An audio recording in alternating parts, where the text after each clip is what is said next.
कहती हैं अब तो कुत्ते के रूप में आ गए, इंसान से यहां तक आ गए, अब तो स्वर्ग चलो।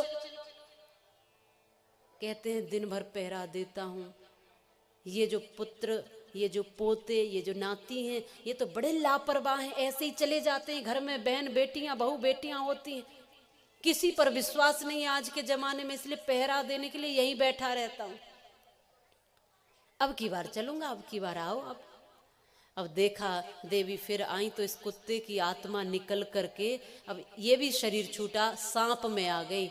और पार्वती जी जैसे ही आई तो इसके ही नाती पोतों ने डंडा लेकर इस सांप के फन को कुचल दिया। ये तड़प रहा है और वही नाती पोते इसके फन को कुचल रहे हैं, इसको मार रहे हैं, पीड़ा दे रहे हैं। तो फिर देखा कि वो शरीर छूटा और जाकर के नाली के कीड़े के रूप में बैठ गया। कौन सी स्थिति थी? मनुष्य था, मनुष्य से बैल बना, बैल से फिर तीसरे जन्म में कुत्ता बना, फिर सांप बना, और अब नाली का कीड़ा जिसमें मल और मूत्र बह रहे हैं, नाली की गंदगी में जाकर के ऐसा जन्म हुआ, ऐसा शरीर मिला। तो पार्वती जी अब कहती हैं इससे ज्यादा नरक तो तुम्हें और कहीं नहीं मिलेगा, मल मूत्र में जीवन जी रहे हो, अब तो मेरे साथ चलो। तो तुरंत मानो वो आत्मा से आवाज आती है और कहता है पार्वती जी एक बात बताओ, इस पूरी दुनिया में स्वर्ग ले जाने के लिए मैं ही मिला हूं, एक मेरे ही पीछे पड़ी हुई हो, मुझे कोई स्वर्ग नहीं जाना है। और मलमूत्र है तो क्या हुआ, है तो मेरे ही नाती पोतों का, मुझे तो इसी में स्वर्ग नजर आता है, इसलिए मुझे कहीं नहीं जाना।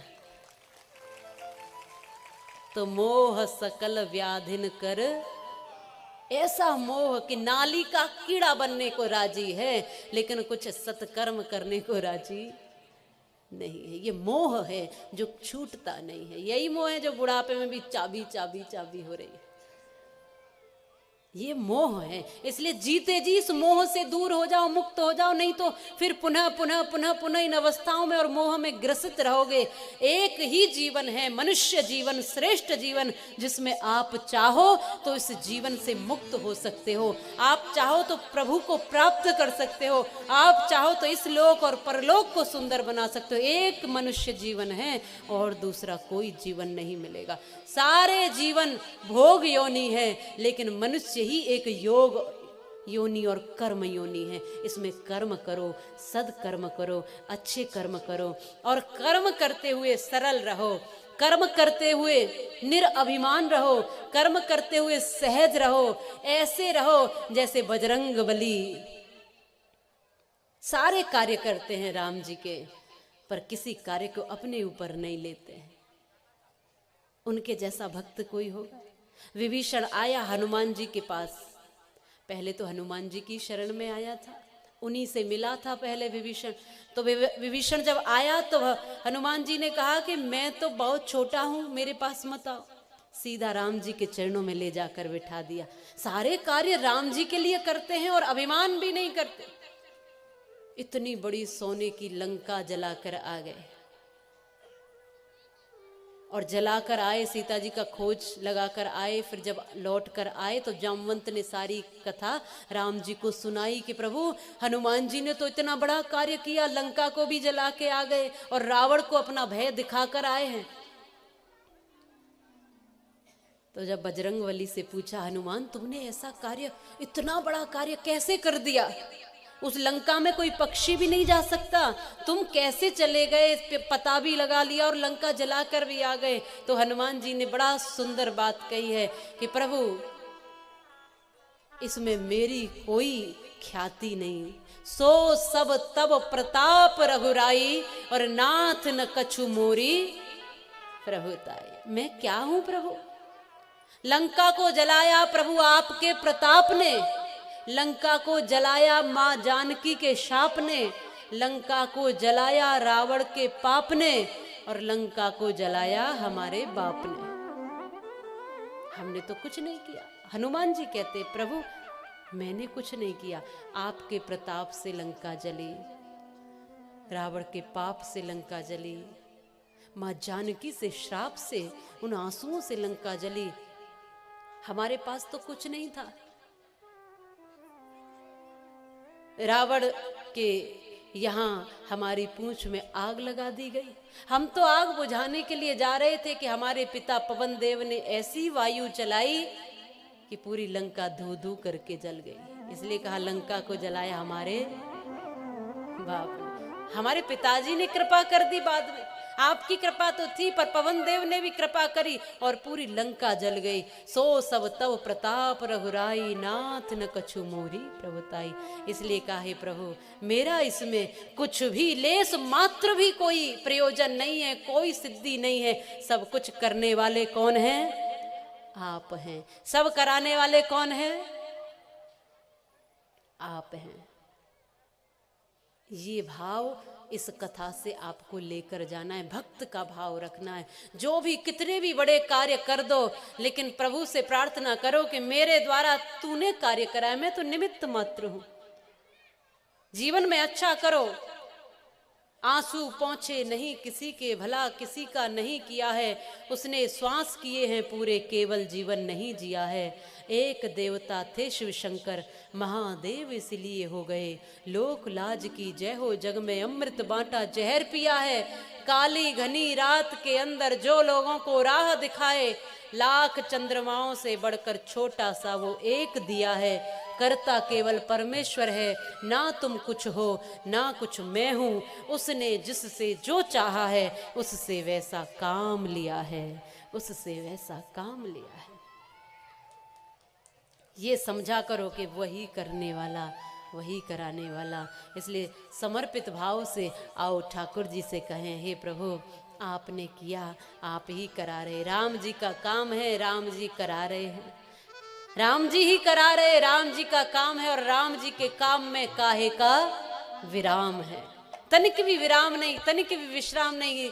जो भी हो जाए अपने हाथों से, सत्कर्म, धर्म कर्म, दान कर्म, पुण्य कर्म, जो कुछ अपने हाथ से हो जाए, बस वो राम जी ही करा रहे हैं, ठाकुर जी करा रहे हैं। ऐसी की कृपा है जो इतनी बरस रही है। ये हमारे और आपके करने से नहीं हो रहा, ये सब उसकी कृपा से हो रहा है। भगवान कृष्ण ने कृपा की सब जीवों पर, सबको धन्य किया अपनी लीलाओं से, सबको प्रसन्न किया, भक्तों को प्रसन्न किया, दुष्टों का संहार किया। पर कहते हैं कि भगवान कृष्ण की जो संतानें थी वो ऐश्वर्य पाकर मदान्ध हो गई। भगवान बड़े ऐश्वर्यशाली हैं, तो जब माता पिता के पास अधिक धन हो तो कई बार संतानें उसको संभाल नहीं पाती और बिगड़ जाती। यही हुआ कि यदुवंशी भी उस ऐश्वर्य में मदान्ध हो गए, अपने आगे किसी को समझने न लगे, अहंकारी हो गए, शराबी हो गए, तमाम दुर्व्यसनों में पड़ गए। इसलिए मैं कहती हूं कि अपने बच्चों को संस्कार दो। ज़्यादा साधन भी अच्छे नहीं होते, ज़्यादा सुविधाएं भी अच्छी नहीं होती। उनकी ज़रूरतें पूरी करो ये तो ठीक बात है, लेकिन उनकी हर इच्छा पूरी करो ये जरूरी नहीं है। उनकी ज़रूरतें पूरी करो, जो उनको जरूरी है वो तो दो, जो उनका भविष्य निर्माण कर सके, जो उनका चरित्र निर्माण कर सके, जो उनको आगे चल के व्यसनी न बनाए, इतना ही साधन उनको दीजिए। आलसी न बनाए, उतना ही दीजिए। भगवान इतने ऐश्वर्यशाली, जब इतना ऐश्वर्य बढ़ा तो ये बच्चे उसको संभाल न पाए। इसलिए ऐसा न करना कि इतना धन इकट्ठा करके देकर चले गए कि संभाल ही न पाए संतानें। कहते हैं पूत कपूत को का धन संचय, और पूत सपूत तो का धन संचय। सपूत है तो अपने आप इकट्ठा कर लेगा, कमा लेगा, अपना जीवन स्वयं जी लेगा। और कपूत है तो कितना भी इकट्ठा करके चले जाना, सब बहा देगा बेकार की चीजों में। उतना ही जीवन में उनको देकर जाओ जितना वो संभाल पाए। बाकी क्या करें? बाकी अपने ऊपर जीवन में खर्च करो जो तुम्हारे लिए जरूरी है, और अपने बच्चों को, अपने परिवार पर खर्च करो। और उसके बाद भी कुछ बचता है तो दीन दुखियों पर खर्च करो। बचता है तो धर्म में, दान में, पुण्य सत्कर्म में खर्च करो।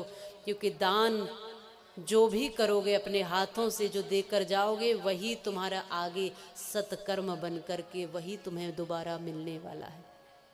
इसलिए कहा कि खाया पिया अंग लगेगा, खाया पिया अंग लगेगा और दान किया वो संग लगेगा और बाकी सब में जंग लगेगा। बाकी तो जंग ही लगना है और क्या होना है। तुम्हारे बाद तुम्हारी संतानें क्या कर रही हैं, उस धन का सदुपयोग कर रही हैं जो तुमने मेहनत से कमाया, या फिर शराब पीकर नालियों में बहा रही हैं तुम्हारे पवित्र धन को।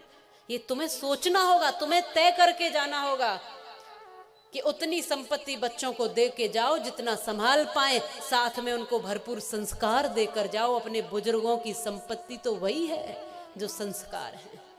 भगवान कृष्ण ने इस कथा से हमें समझाया कि सारे यदुवंशी शराबी मदांध तमाम व्यसनों में पड़ गए और आज एक संत की परीक्षा लेने चले। एक बालक को शाम को स्त्री बना दिया, नकली गर्भ बना दिया और कहा कि बाबा ये बताओ इनके बेटा होगा कि बेटी। संतों की परीक्षा ली तो संत महाराज कहने लगे कि न बेटा होगा न बेटी, एक लोहे का मूसल होगा जो तुम्हारे पूरे वंश को समाप्त कर देगा। संतों के साथ मजाक अच्छा नहीं, उनकी परीक्षा नहीं ली जाती। परीक्षा लेनी है तो स्वयं की लो, अपनी लो।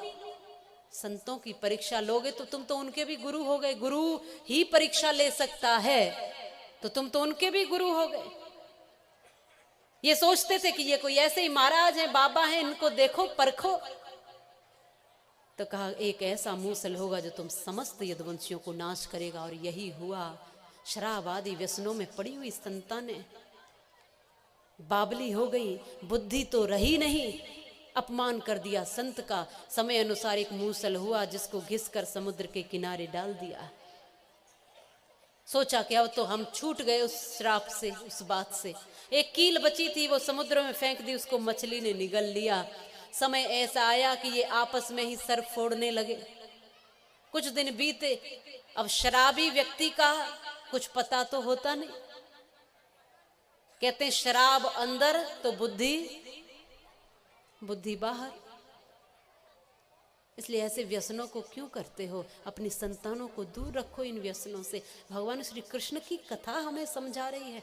यदुवंशी जो भगवान कृष्ण की संतानें हैं, उन्होंने भी यदि गलती की, व्यसनों में पड़े, तो उनको भी प्रभु ने दंड दिलवाया किसी न किसी माध्यम से।